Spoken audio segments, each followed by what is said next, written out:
Greetings, everyone. Hope all of you are having an absolutely fantastic day. Most of you are probably already aware that Baldur's Gate 3 has been announced to release a month early for PC, and we have an official release date for PlayStation, but as of yet, Xbox still does not have a specific release date for when Baldur's Gate 3 will be available. And I've received a lot of comments and questions about why that is.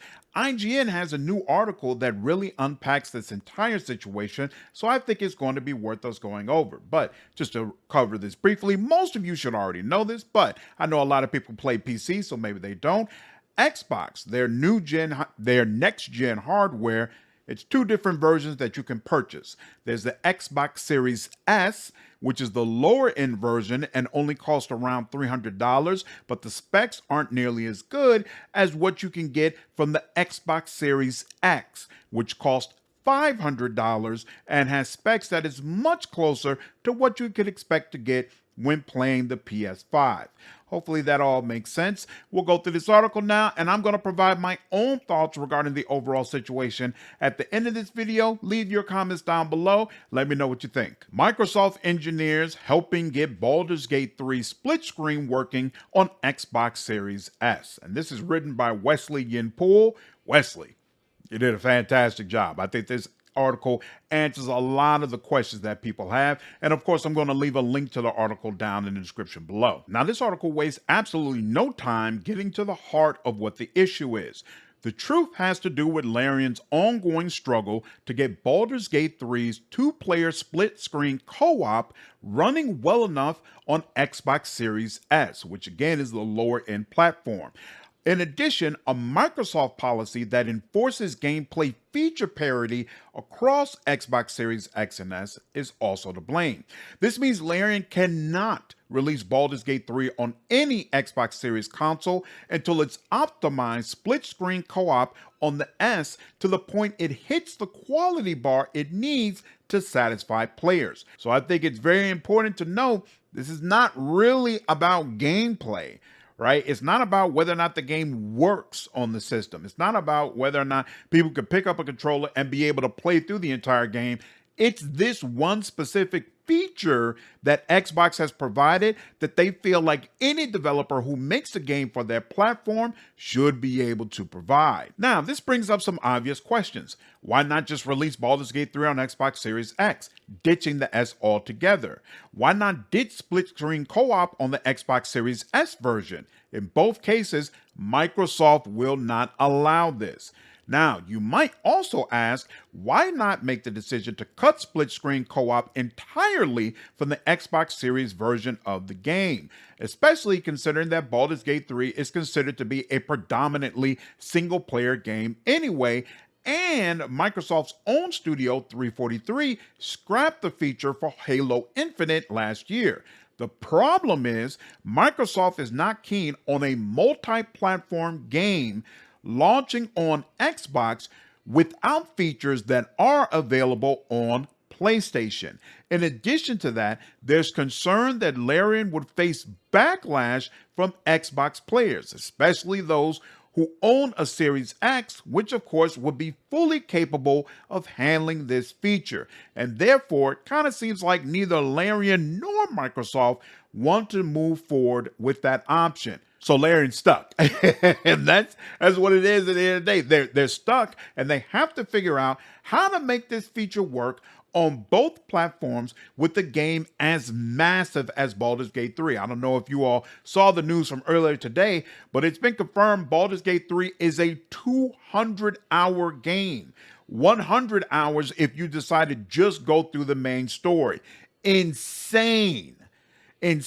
So imagine trying to get that much content to work with a platform that is essentially on the lower scale as far as the specs. And the head of Larian Studio, Swen, speaks directly to this. He said, "You're very free in what you do, more free than people expect. That means you can run into a really big city that's much more dense than people expect. You could do all kinds of craziness, so it requires a lot of optimization. On certain platforms, we're just faster than on other platforms. It just takes us time. That's the reality of development." He also stated that it's very possible they'll have to make compromises to get the Xbox version out, but declined to say what those would be. There's another interesting note regarding the development of Baldur's Gate 3 here, where Swen mentioned part of the problem is the scope of Baldur's Gate 3 kept expanding. And so that made it even more difficult for them to get the S version together, because you're asking these developers to constantly adjust and switch what is necessary to make the game stable. So they're more confident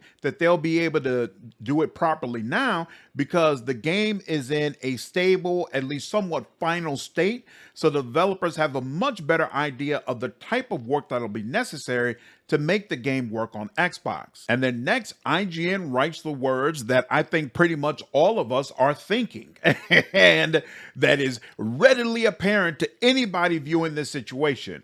While this is frustrating for Larian, it's a bad look for Microsoft. Its customers are missing out on one of the most promising role-playing games in years for who knows how long because of what many players will deem an arbitrary release policy. 100%. 110%. This is clearly a bad look on Microsoft's part. And I'm going to give more thoughts at the end of this because honestly, on some level, I do side with Microsoft on this overall debate, but there's no question this situation is a horrible look that has a lot of their fan base very, very upset at how they're being treated. So, of course, considering this situation, Microsoft has drafted engineers to help Larian Studios get Baldur's Gate 3 on Xbox as soon as possible. And Swen specifically mentions we've certainly had support from Microsoft. We had support from the ATG group, and that would be the Xbox Advanced Technology Group. They've been doing great. They've been helping a lot. Everybody wants this out on Xbox. It's not that we don't want it out on Xbox. It's just that our problem, and this is us, Larian, is that we just made a very big game, and it's a very complicated game. Now, this obviously brings up the question, when will this game be out? Now it's in somewhat of a final form.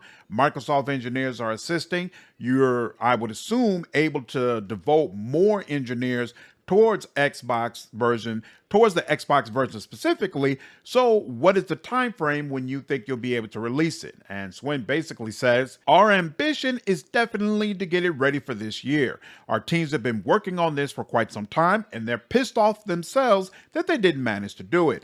I hope people understand it's the reality of development. It exists. It's not necessarily what you want, but it exists. Now, the article ends by making it clear that this is not really a Baldur's Gate 3 or Larian Studios issue. Again, remember that 343 Studios, which worked on Halo Infinite, had the same split screen problem. And again, it was specifically regarding Xbox Series S. So it mentions the situation with Baldur's Gate 3 on Xbox Series X and S highlights a growing problem heading for Microsoft as more and more developers look to make the most of the power of the PS5 and Xbox Series X, while having to release a version of their multi-platform games on the less powerful S hold them back, or in drastic cases such as Larian's, hold Xbox versions back altogether. All right, so that's basically where we stand. And I got to be honest with you. And again, I know that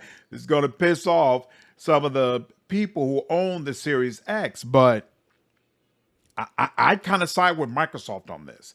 Like, there's just a lot of people who do not have $500 to burn on a console.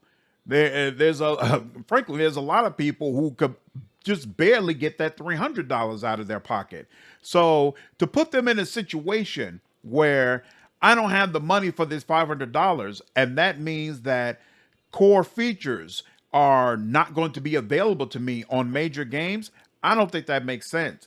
And I think if Microsoft rather, just try to throw it all away and say, look, y'all, just focus on the Series X, and whatever the Series S gets, that's just what they get, that would be a major problem. That might be lawsuit worthy, especially when you consider the fact that Microsoft has been losing the console war. All right, so it's not really like Microsoft and Sony are neck and neck. They've been getting absolutely destroyed. And most of their consoles that have been sold are Series S. All right, the Series X has not been selling all that well. So to put themselves in a situation where they're telling what could be considered their main customer base that, hey, you're not going to get this core feature that we've been talking about and promising for however long, I don't think that's going to fly.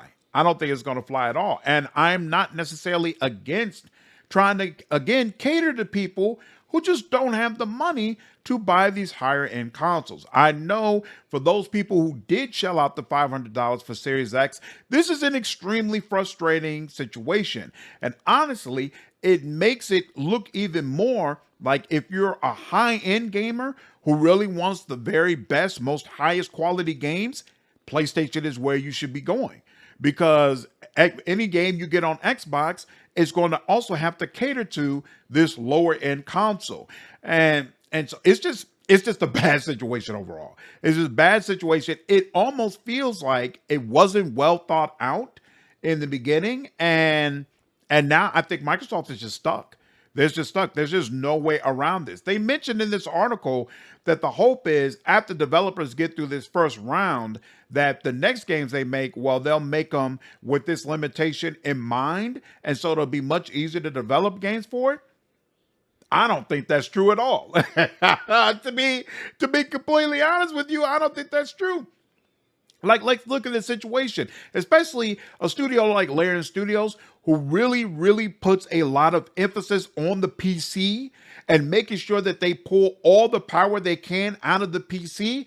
If you're making your games that way, if you're starting with, I want to get the most out of your computer that I possibly can, turning around and then catering to the Series S is a lot to ask for. It is. It just absolutely is. So I don't know, man. I don't know. This is rough. This is really rough. I feel bad for those people who own the Xbox. I really hope you all are able to get Baldur's Gate 3 in your hands as soon as possible. From everything we're seeing, it seems like it's going to be absolutely fantastic. And I'll just continue to provide information and reporting as best I can on the situation. So hope all of you enjoy this video as much as you could. Take care.